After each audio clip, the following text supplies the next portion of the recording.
cabo es la Biblia y mi vida cristiana. Y estoy terminando.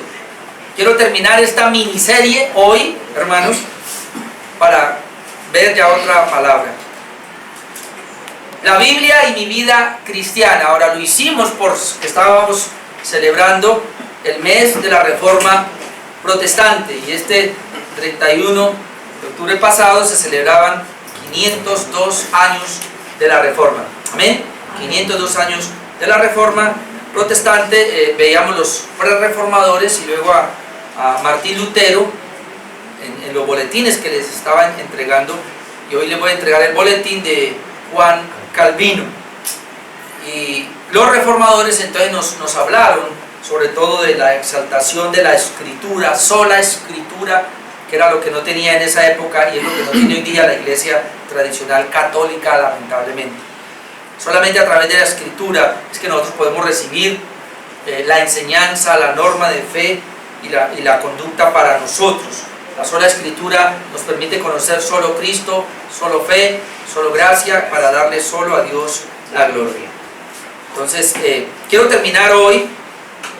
Habíamos visto la Biblia y el pecado en un mensaje. Luego hemos visto la Biblia y Dios en otro mensaje. Hace 8 días veíamos la Biblia y Jesucristo, y luego veíamos la Biblia y el Espíritu Santo. Hoy quiero tratar de abarcar 3 puntos más y terminamos ahí esta miniserie. Quiero hablar de hoy la Biblia y la oración.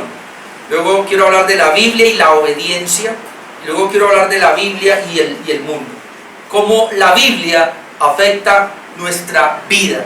La importancia, hermanos, de estar estudiando la Biblia todos los días. La importancia de permitir que esa Biblia haga algo en nosotros. Entonces, por eso estamos tratando de ver todo esto. Esta mañana entonces vamos a comenzar a ver la Biblia y la oración. O sea, cuando uno lee la Biblia, cuando uno estudia la palabra de Dios, es muy obvio que nos va a llevar a orar. Nos tiene que despertar en nosotros apetito por la oración, ya que la Biblia nos habla de nuestra deidad, nuestro Padre, nuestro Hijo Jesucristo, el Hijo Jesucristo y el Espíritu Santo, el Consolador, quien es la deidad de Dios. Entonces nos va a llevar a tener comunión con Dios. Podemos decir acá, tengo 3 puntos, pero antes quiero decir que así como la Biblia es el alimento espiritual, la oración se constituye como la respiración. Este escritor Arthur Pym decía eso. Si la Biblia es el alimento espiritual, la oración se constituye como mi respiración espiritual. No sé hasta dónde podemos pensar así, pero es bien impresionante. Ahora, Jesús lo dijo también en Lucas. Voy a mencionar las citas, que no alcanzo a ir a todas, pero Lucas 18:7, cuando el Señor dice y nos habla acerca de la necesidad de orar y de no desmayar, Él termina diciendo: ¿y acaso Dios no responderá a sus hijos que claman a Él? ¿Cuándo?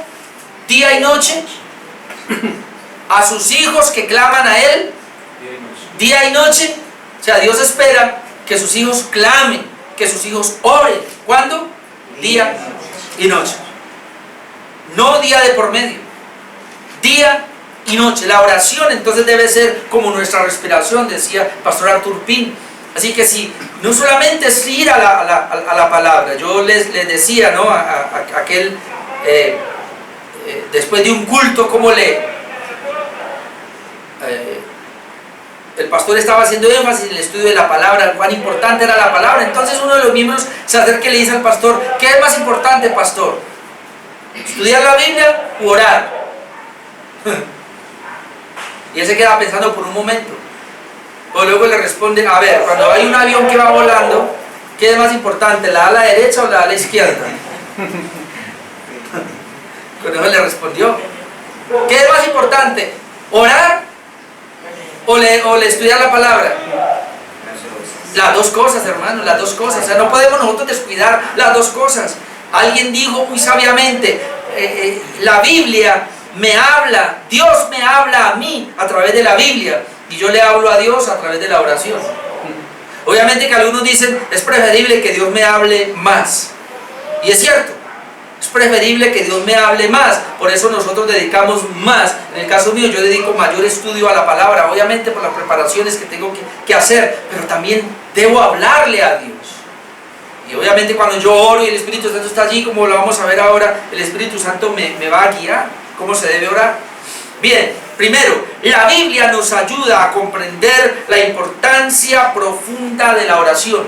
La Biblia nos ayuda a comprender la importancia profunda de la oración, o sea que la oración tiene una importancia vital. Vamos a ir a Colosenses capítulo 4.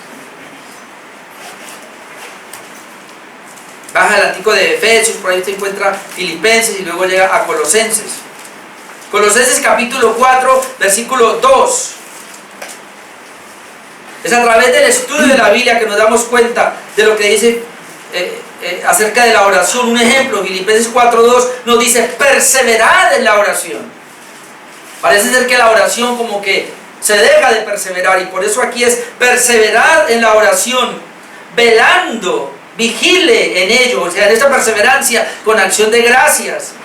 Oren también al mismo tiempo por nosotros, los predicadores, para que el Señor nos abra puerta para la palabra, a fin de dar a conocer el misterio de Cristo, por el cual también estoy preso, para que lo manifieste como debo hablar. Pablo quería que la iglesia orara por él, orara por los ministros. ¿Y por qué orar por el pastor? Para que cuando él predique la palabra, lo haga como debe hacerlo, para que el Señor abra corazones, abra puertas para la palabra. Entonces la Biblia nos enseña cómo debemos orar, la Biblia nos enseña a orar. Inclusive la vez pasada hemos visto aquí el Padre Nuestro. Es estudiando la Biblia que yo aprendo a orar. Número 2, la Biblia nos recuerda siempre que la casa de Dios es casa de oración. Ustedes después lo busquen en Mateo 21:13.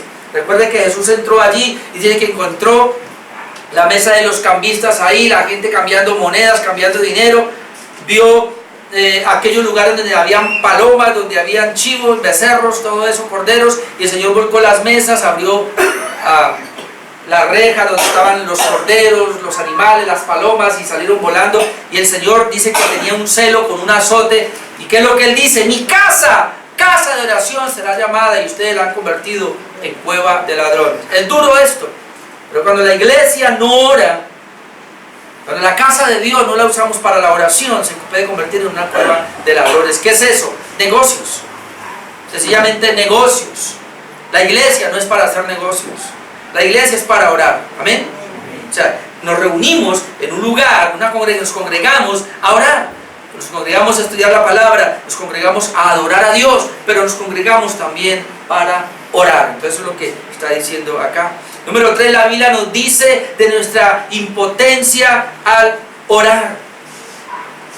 No recuerdo quién era el que decía, si era el pastor de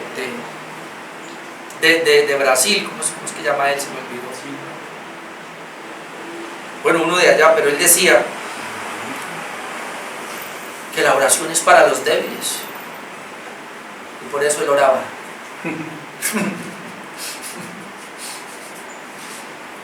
La oración es para los débiles, y por eso necesitamos orar, porque somos débiles. Amén. Voy a ir un fuerte aquí. Es impresionante, y es verdad. Entonces yo traigo a colación acá lo que le dice Jesucristo, Mateo 26:41, lo que le dice Jesucristo a Pedro. Cuando viene, camine, vamos a orar, y Pedro no puede ir a orar. El Señor viene y le dice: Pedrito, ¿no habéis podido velar conmigo una hora? Velad y orad para que entréis en tentación. Perdón, para que no entréis en tentación. Velad y orad para que no entréis en tentación. Pero miren lo que le dice: el espíritu a la verdad está dispuesto, pero la carne es ¿qué? Débil. ¿Por qué tú no oras entonces? Porque la carne es débil. Pero el espíritu ¿qué? Está dispuesto. Si el espíritu siempre está dispuesto, no deberíamos entonces, hermanos, tener la excusa de que yo no puedo orar. Es cierto, somos débiles y por eso nos dormimos, somos débiles y por eso queremos ir a hacer otras cosas en vez de orar, pero dice que el espíritu está dispuesto. O como dice Romanos 8:26-27, usted lo puede leer también, que de igual manera el espíritu nos ayuda en nuestra debilidad. ¿Cuál es nuestra debilidad? No solo que no oramos, sino que no sabemos orar como conviene. Nuestra debilidad es que nuestra carne no quiere orar. Nuestra debilidad es que no sabemos orar como conviene. Pero el Espíritu Santo nos ayuda. Entonces es muy importante esto. Entonces, ¿dónde aprendemos acerca de la oración? A través del estudio serio de la palabra. Hermano, cuando una persona estudia la palabra de Dios, ella va a terminar orando. Cuando estudia la Biblia y la Biblia afecta a su vida, esa persona va a querer ir a encontrarse con Dios, que es el que le está hablando allí para su propia vida. Ok, quería terminar este punto rápido porque la otra media hora la quiero dedicar a los dos puntos que siguen. Número 2, vamos a hablar de la Biblia y la obediencia esta mañana. La Biblia y la obediencia. Ese también le voy a dar poco porque aquí ya hemos hablado mucho de esa parte, pero es muy importante que veamos algunos versos. Cuando vamos a hablar de la Biblia y la obediencia, tengo un solo punto acá, varios subpuntos. Lo que quiero decir es que la Biblia nos enseña a obedecer a nuestro Señor. La Biblia nos enseña a obedecer a nuestro Señor. Es la palabra de Dios la que me va a enseñar a obedecer a mi Señor. Lo primero que quiero mencionar acá es que Jesús no solo es nuestro Salvador, sino que Jesús también es nuestro Señor. Amén. Él también es nuestro Señor. Colosenses 2:6. No sé si se salió, pero ahí estamos en Colosenses. Entonces, Colosenses 2:6, leemos lo siguiente: por tanto, de la manera que habéis recibido al Señor Jesucristo, andad en Él. Note la expresión del apóstol Pablo: de la manera que habéis recibido al Salvador Jesucristo. No. ¿A quién? Al Señor Jesucristo. De la manera que habéis recibido al Señor Jesucristo, andad en Él, obedecerle, andad en Él. O sea, nosotros no solamente recibimos a nuestro Salvador. Nuestro Salvador es aquel que perdonó nuestros pecados. Jesucristo es nuestro Salvador porque Él en la cruz pagó un precio para limpiarnos de nuestros pecados. Ya, la deuda fue cancelada. Yo ya fui justificado. Yo ya soy salvo. Eso no lo quita nadie. Él me salvó. Pero es que Él es mi Señor y también lo recibí como mi Señor. ¿Qué quiere decir? Que si Él es mi Señor, yo le debo obediencia. Yo le debo obediencia porque la palabra Señor, como lo vamos a ver este jueves, a los que vengan aquí a estudiar conmigo los nombres de Dios, vamos a ver que la palabra Señor inclusive es déspota. Y la palabra déspota nos está hablando de un ser soberano que hace lo que quiere, cuando quiere, con quien quiere, a la hora que quiere. De tal manera que si nosotros somos Él es nuestro Señor y nosotros somos sus siervos, porque la Biblia de esa manera lo manifiesta. Yo ahora soy siervo de Cristo, Él es mi Señor, Él manda y yo obedezco. Amén. Sí, porque el problema es que la gente quiere ver a Cristo solo como Salvador. Sí, esa es una parte, Él es mi Salvador, pero Él es mi Señor. Y la Biblia me habla de que Él es mi Señor, Él manda, yo obedezco. Él dice, yo hago caso. Amén. Entonces, eso es lo que hay que hacer. La Biblia me habla de la importancia de obedecer. Y si no, vamos a Lucas 6:46, o usted lo busca después. Jesucristo se aterra y Él dice: ¿por qué me llamáis Señor, Señor, y no hacéis lo que yo les digo? ¿Por qué? Dice Jesús. ¿Por qué me llama a mí Señor y no hace lo que yo le digo? Cuando tú, en lo natural o en lo secular, llamas a alguien Señor, obedeces. ¿Por qué le dice al patrón jefe? Porque usted le obedece, ¿o no? O dígame aquí, ¿quién de ustedes va a trabajar y no le obedece a su patrón? ¿Hay alguien aquí que no obedece a su patrón? Así no le guste, le toca. ¿Quién pone el horario, usted o su patrón? El patrón le dice: llega a 1 hora, llegue tarde a ver qué pasa. Señor, si tú me dieras la autoridad para aquí darle carta a los hermanos cuando llegan tarde, y 2 o 3 amonestaciones, a la tercera los despedimos. Sí, porque en la empresa es así. A él sí le obedece, ¿cierto? Pero es que esta es la casa de Dios, es que este es el plan de Dios, es que este es el programa de Dios, este es el negocio de Dios. La iglesia es el negocio de Dios y Él es el jefe. Porque yo a veces a un enfermo me tengo que parar aquí y predicar porque Él es mi Señor y yo le obedezco.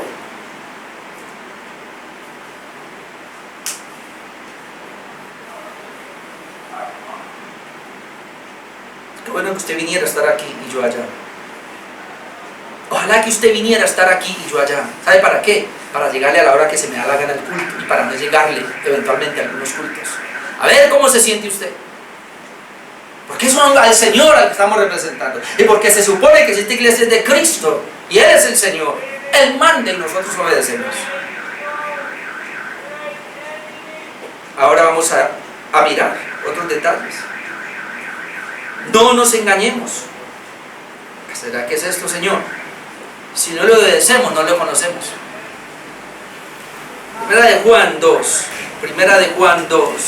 Si yo no le obedezco, yo no le conozco. Primera de Juan, capítulo 2. Que la gente se quedó con Cristo el Salvador y se olvidó de Cristo el Señor. Primera de Juan 2:3. En esto sabemos que nosotros le conocemos. ¿En qué? ¿En qué? En esto sabemos que nosotros le conocemos. ¿En qué? Si guardamos sus mandamientos. Yo creo que ese texto es visible. Y otra vez, aquellos que solo quieren la justicia nomás y no la obediencia, no la santidad, lean este texto. En esto sabemos que nosotros le conocemos. ¿Cómo? ¿Cómo? Si guardamos sus mandamientos. El que dice yo le conozco y no guarda sus mandamientos, el tal es mentiroso y la verdad no está en él. Esto es más serio de lo que pensábamos. Obedecer a Cristo es más serio, porque dice, el que dice yo le conozco. ¿Cómo le conoce? Porque he escuchado los mensajes. Sí, pero no guarda sus mandamientos, o sea, no obedece. El tal es mentiroso. O sea que Dios nos puede estar diciendo a muchos aquí mentirosos y la verdad no está en él. Pero el que guarda su palabra, o sea, el que la obedece, en este, no en el otro, no el que no la obedece, en el que la obedece, es en este verdaderamente el amor de Dios se ha perfeccionado. O sea que hay que perfeccionar el amor por la obediencia. Por esto sabemos que estamos en Él. Ahora, el que dice que permanece en Él, debe andar como Él anduvo. ¿Sí ve que es parecido a Colosenses? Que dice que Él es nuestro Señor para que como Él es. Le recibimos como Señor para hacer lo que Él dice. Por eso Jesús dice, ¿por qué me llama Señor si no me obedece? Y ahora aquí dice, el que permanece en Él debe andar como Él anduvo. ¿Y de qué se está tratando? De guardar sus mandamientos, de obedecerle. Solo podemos decir que amamos a Dios si le obedecemos ahí mismo, pero capítulo 5, primera de Juan, capítulo 5, versículo 2.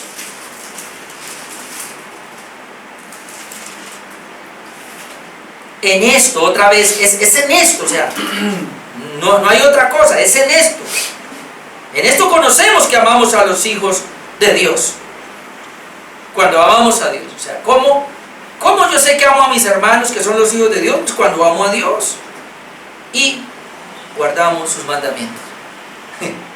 Y guardamos sus mandamientos. No es decir, yo amo a Dios, no es decir, yo amo a mi hermano, sino que yo conozco, yo sé que amo a mi hermano y sé que amo a Dios. ¿Por qué? Porque guardo sus mandamientos. Verso 3, pues este es el amor a Dios. Ojalá lo subraye. Este es el amor a Dios. ¿Cuál? Este es el amor a Dios. ¿Cuál? ¿Cuál es el amor a Dios? Este es el amor a Dios, que guardemos sus mandamientos, y sus mandamientos no son gravosos. ¿Cuántos aman a Dios? Amén. ¿Usted guarda sus mandamientos? Amén. Porque si no, no. ¿Cómo sé que amo a Dios? Guardando los mandamientos.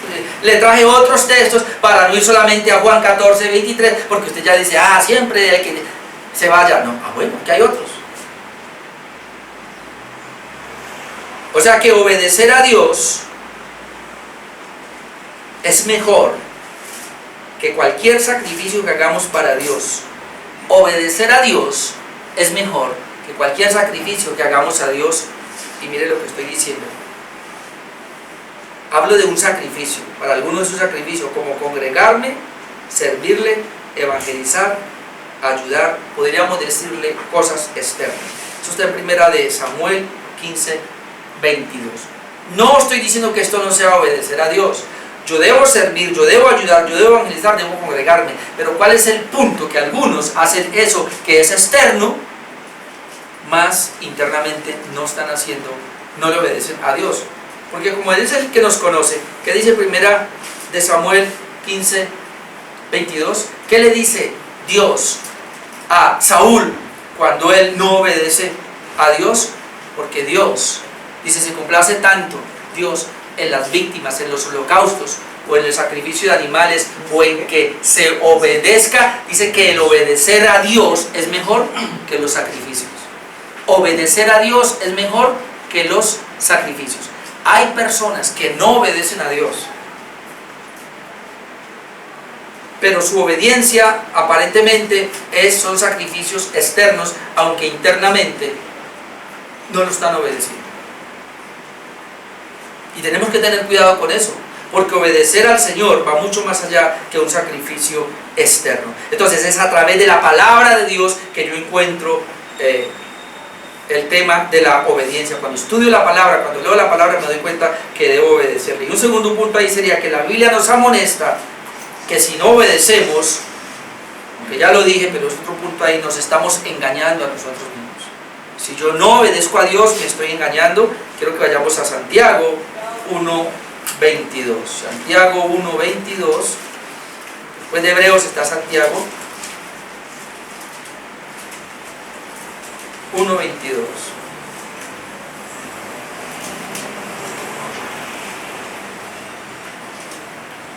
Pero sed hacedores, ahí la palabra hacedores es obedientes de la palabra, y no tan solamente oidores, engañándoos a vosotros mismos. Es decir, si yo oigo la palabra de Dios y la conozco, pero yo no la obedezco, soy un oidor y me engaño a mí mismo. Luego dice, porque si alguno es oidor de la palabra, pero no hacedor de ella, o sea, si alguno oye la Biblia, pero no la obedece, este es semejante al hombre que considera en un espejo su rostro natural, porque él se considera a sí mismo y se va, y luego olvida cómo era. 25, mas el que mira atentamente en la perfecta ley. ¿Cuál es la ley? La ley de la libertad. Recuerden que estamos en el nuevo pacto, somos libres, la ley de la libertad. Y persevera en ella, no siendo oidor olvidadizo, sino hacedor de la obra. Este será bienaventurado en lo que hace. Me llama la atención ahí el que persevera en ella, el que obedece, el que mira atentamente la perfecta ley de Dios. ¿Cuántas leyes tiene Dios? Una sola. Aquí se refiere a toda la palabra. El que mira atentamente la palabra de Dios se llama la ley de Dios, y le llama la ley de la libertad, porque nosotros ya fuimos libres en Cristo. Está hablando a creyentes. Los creyentes han sido libres, hemos conocido la verdad, y mientras más conocemos la verdad, más libres somos. ¿Y qué es el ser libre? Conocer más al Señor para pecar menos y ser más santos. Entonces, cuando somos más libres, dice, y perseveramos en ella, o sea, en esa ley, pero dice aquí, no siendo oidor olvidadizo. ¿Quién es el oidor olvidadizo? Lo compara con aquel que se mira en el espejo y dice, ay, sí, mire, tengo un poco de defectos en mi cara, hay un granito por aquí, todo, pero luego se va y se olvida. Yo siempre hago este ejercicio porque lo hago conmigo mismo. ¿Usted se acuerda cómo es su rostro? Piense un momentico ahorita cómo es usted. Le garantizo que usted no es capaz de saber cómo es su rostro, a no ser que usted tenga una imagen ahorita de que se vio esta mañana en el espejo, o que se puede ver en una foto. Pero nosotros somos así. ¿O seré solo yo? Usted concéntrese un momentico a ver cómo es su rostro, sin tener una foto, sin tener nada que usted se vio ahora en el espejo, sino trate de ver cómo es usted, y verá que usted no se descifra. ¿Y cómo va a saber cómo es usted? Por eso usted carga la foto, y ahora como tenemos la foto en el WhatsApp, pues más fácil sabemos, ¿no? Por todos los perfiles que usted tenga de redes sociales, ahí tiene su foto, entonces usted se está mirando continuamente. Sabe cómo es, o tiene fotos en su casa, tiene fotos en el celular, donde quiera que vaya, ¿verdad? Se está mirando, o el espejito, como las mujeres llevan la cartera. Yo no sé los hombres si cargan espejo, yo no, por lo menos. De pronto algunos que se les aflojó un poquito la tuerca, así cargan, pero yo no. Pero las mujeres cargan su espejito y se están mirando para ver. Ahora es en el espejo del celular. Ahora es el espejo del celular. Pero dice, se mira y se arregla. Pero si lo deja, olvida cómo es. Y si le cayó una mancha, le salió cualquier cosa, dejó ahí. Entonces lo que está diciendo Santiago es así. Muchos de nosotros venimos a la palabra y la miramos con un espejo, pero nos vamos. La palabra de Dios es aquella que nos habla de nuestras imperfecciones, de nuestras impurezas, de nuestra necesidad de Dios. Esta mañana nos está hablando de la necesidad de orar, la necesidad de obedecer. Y ahora vamos a terminar con el punto más duro. es la ley de la libertad, porque ella nos libera. Pero si persevero en ella, no siendo deudor de olvidar eso, sino hacedor de la obra, este será bienaventurado en todo lo que hace. Entonces la Biblia y mi vida cristiana, necesito la Biblia que ella me enseña a orar, necesito la Biblia que ella me enseña a obedecer. Y número 3, para terminar, de estos 15 minutos que me quedan, estoy manejando el tiempo. Vamos a ver si le gusta el que sigue. La Biblia y el mundo. La Biblia y el mundo. Es a través de la Biblia que yo puedo darme cuenta cómo es este mundo. Y es a través de la Biblia que me doy cuenta qué dice Dios del mundo, qué dice Dios de mí, qué dice Dios del cristiano con relación al mundo en el cual estamos. De hecho, Jesús dijo, yo no soy de este mundo, mi mundo es al lado de Dios. Pablo también decía, mi ciudadanía no está en esta tierra, sino que yo tengo una casa en los lugares celestiales. Voy a tratar de predicar suave esta parte porque es muy dura. Dos cositas. Número 1, la Biblia nos advierte del peligro de amar este mundo. La Biblia nos advierte del peligro de amar este mundo. Amar este mundo indica de que no tenemos el amor de Dios. Amar este mundo indica de que no tenemos el amor de Dios. Vamos a ir a mirar Juan, primera de Juan 2:15. Primera de Juan 2:15. Y mire cómo comienza ese verso. No améis al mundo. No améis al mundo. Ni las cosas que están en el mundo. Ni las cosas que están en el mundo. Si alguno ama al mundo, hay alguien que ame al mundo, el amor del Padre no está en él. Es fuerte. Si alguno ama al mundo, el amor del Padre no está en él, o sea, no es regenerado. Ahora, aclara un poquito de ese mundo, porque todo lo que hay en el mundo, y nos da unas pistas acá de qué se refiere, que no hay que amar: los deseos de la carne, los deseos de los ojos. Esto estaría un mensaje. Y la vanagloria de la vida no proviene del Padre, sino del mundo. Todo aquel apetito carnal, todo aquel deseo por satisfacer nuestra carne, nuestra humanidad caída, todos aquellos deseos de los ojos, quiero mirar y quiero tener eso, todo aquello que me lleva a una gloria vana, es una vanagloria nomás. Eso no proviene del Padre, eso proviene del mundo. Eso no proviene de Dios, eso proviene del mundo. Y el mundo pasa, y sus deseos, eso se va a acabar, pero el que hace la voluntad de Dios permanece para siempre. Es impresionante. Nosotros estamos viendo ahora la carta de Timoteo en el seminario, y después de yo leer muy bien, porque traté de ver bien el capítulo 6, yo como que quedé con un sinsabor, que hasta le preguntaba, ¿es solamente para los pastores o solamente para la iglesia? Que pareciera que el apóstol Pablo de alguna manera da a entender que nosotros no deberíamos enriquecernos, no deberíamos estar preocupados por el dinero, por las cosas materiales acá. Entonces,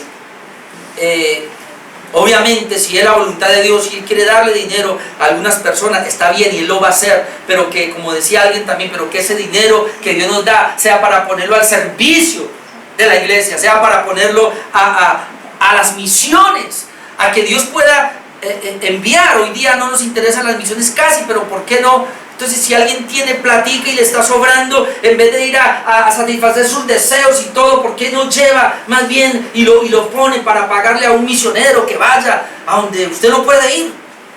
O sostener a una iglesia o un pastor que fácilmente le va a tocar cerrar o le va a tocar irse a trabajar porque no encuentra los recursos.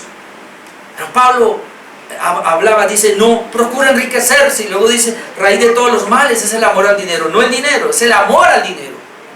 Entonces hay gente que todavía tiene esos deseos ahí, no ha renunciado, y por eso Juan tiene que decir acá, el problema de esos deseos de la carne, de los ojos y la vanagloria de la vida es un apego al mundo.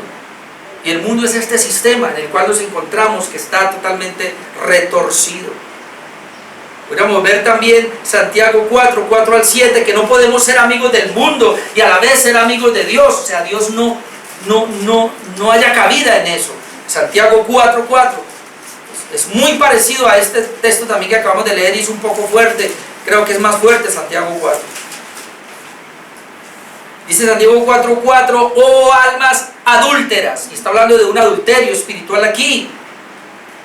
Almas adúlteras. Mire la pregunta que hace. ¿No sabéis que la amistad del mundo es enemistad contra Dios? ¿Por qué lo llama a adúlteros? O sea, Dios está diciendo, la iglesia es mi esposa. Pero cuando la iglesia comienza a amar, este mundo se convierte en una adúltera. La iglesia está adulterando cuando ama al mundo. Por eso lo llama almas adúlteras. ¿No sabéis que la amistad del mundo es enemistad contra Dios? Deberían saberlo. Deberían saber que Dios no ama este sistema mundano que inclusive es permeado por el diablo de alguna manera y Dios no puede amarlo. Por eso Dios dice, ustedes, Jesús, ustedes no son del mundo. Ustedes viven en el mundo, pero no son del mundo. Yo los saqué de ese sistema mundano.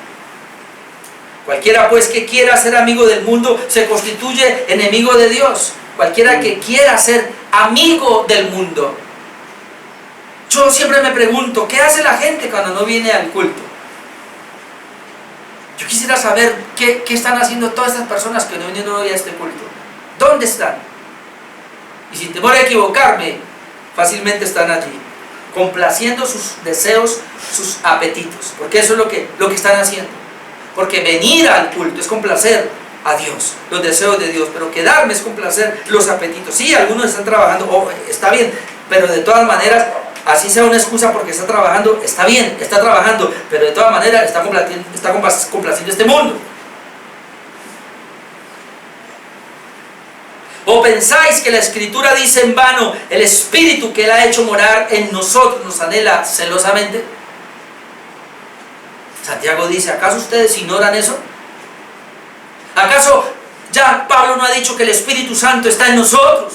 Que nosotros somos la morada del Espíritu, que nosotros somos el templo del Espíritu. Así que el Espíritu Santo que ha hecho morar en nosotros, Él tiene un celo santo. Hay un celo que Él tiene dentro de nosotros, que manifiesta cuando nosotros tenemos amor por este mundo. Ya no se había acabado el Halloween, que hasta se me olvidó a mí. Ese día que terminó el culto el jueves acá, podíamos ver a los niños por ahí pidiendo, y me llegó un pensamiento que hasta le dije a mi esposa, algunos no me vinieron el jueves al culto, mínimo llevaron a sus hijos a pedir dulces. Eso es amar este mundo. Yo ni siquiera me acordaba de eso, solo porque salimos aquí y vi unos niños por ahí.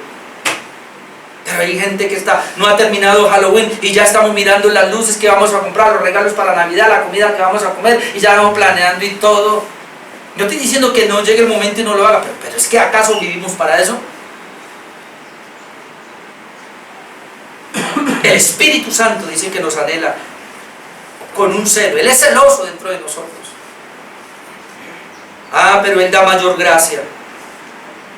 Por esto dice, Dios resiste a los soberbios y da gracia a los humildes. ¿Por qué da mayor gracia? Porque Dios resiste a los soberbios. ¿Y quién es un soberbio? Aquel que ama al mundo. Y Él da mayor gracia a los humildes. ¿Y quién es el humilde? Aquel que tiene el Espíritu Santo y no permite hacerle deshonra. Por eso luego dice, someteos pues a Dios.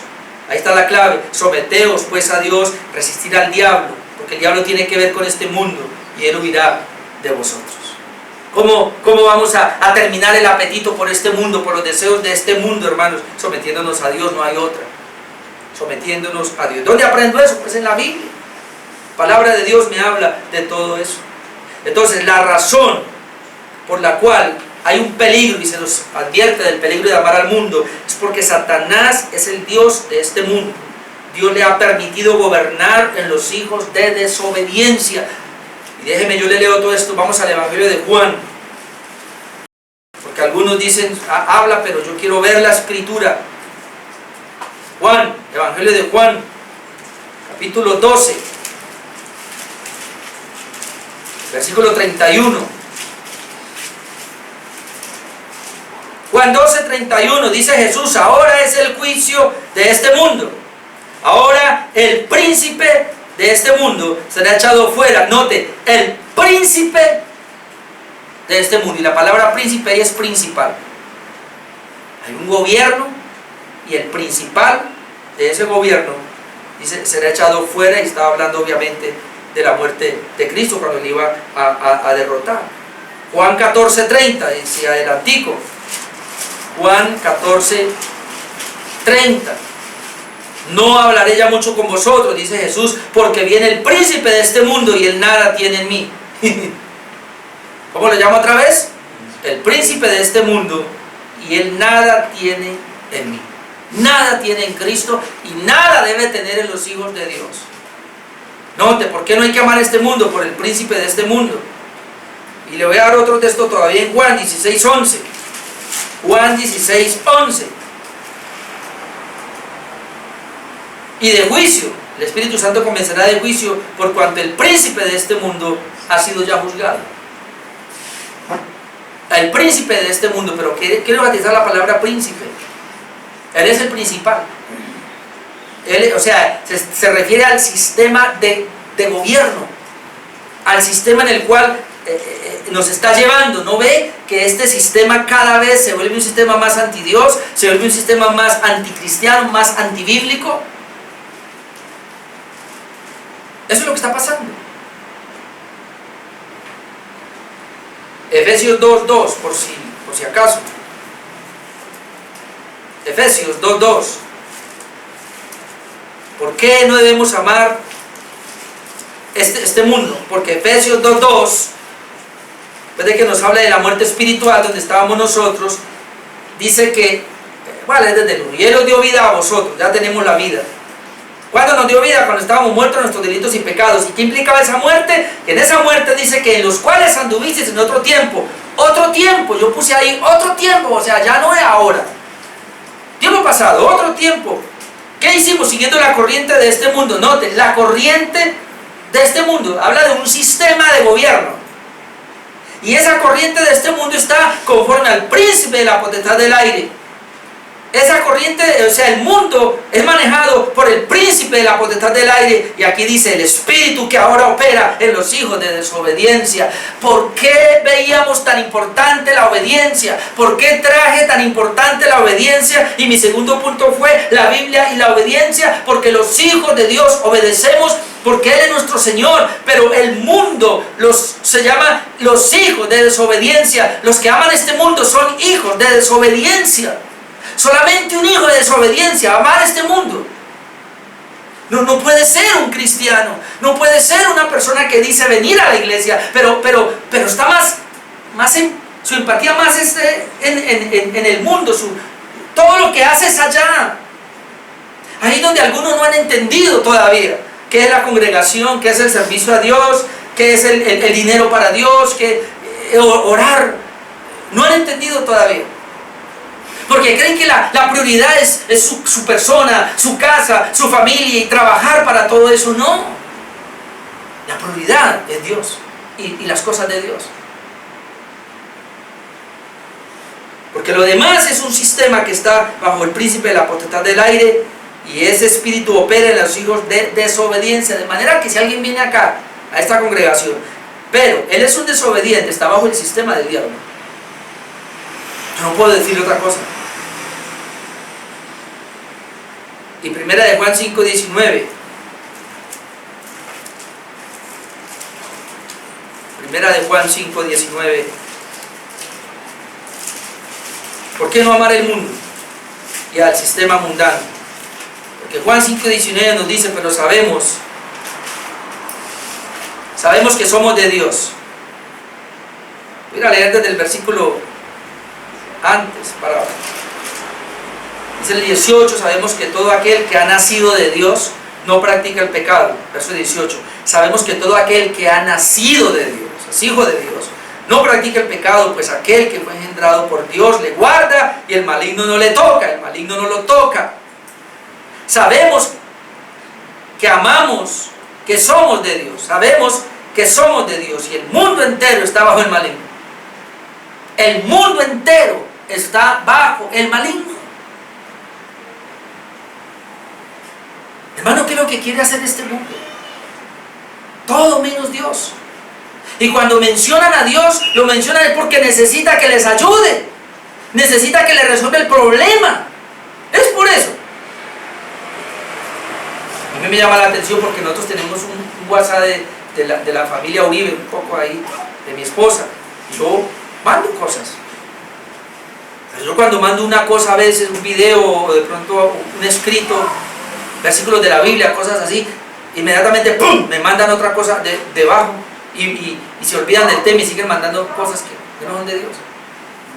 Mi esposa me decía esta semana, salgámonos de eso y ya no. Yo digo, no, yo voy a insistir hasta que me muera. Porque de repente uno o dos que vean, me doy por bien servido. Es un contrapeso, pero ¿qué importa? Y lo mismo hago con el WhatsApp de la iglesia. Algunos ni los ven y me importa. Yo sigo mandando porque así sea uno que vea y que escuche y que aprenda, con ese me doy por bien servido. Estos días que veíamos a Timoteo, no, a Tito, mejor dicho, se lo voy a leer. Es que yo quedé impactado con lo que Martín Lutero habla de Tito 1:1. Vamos a mirar un momentito ahí. Quiero mostrarle algo acá que yo no lo había visto, pero que Martín Lutero lo vio y a mí me impactó tanto. Tito 1.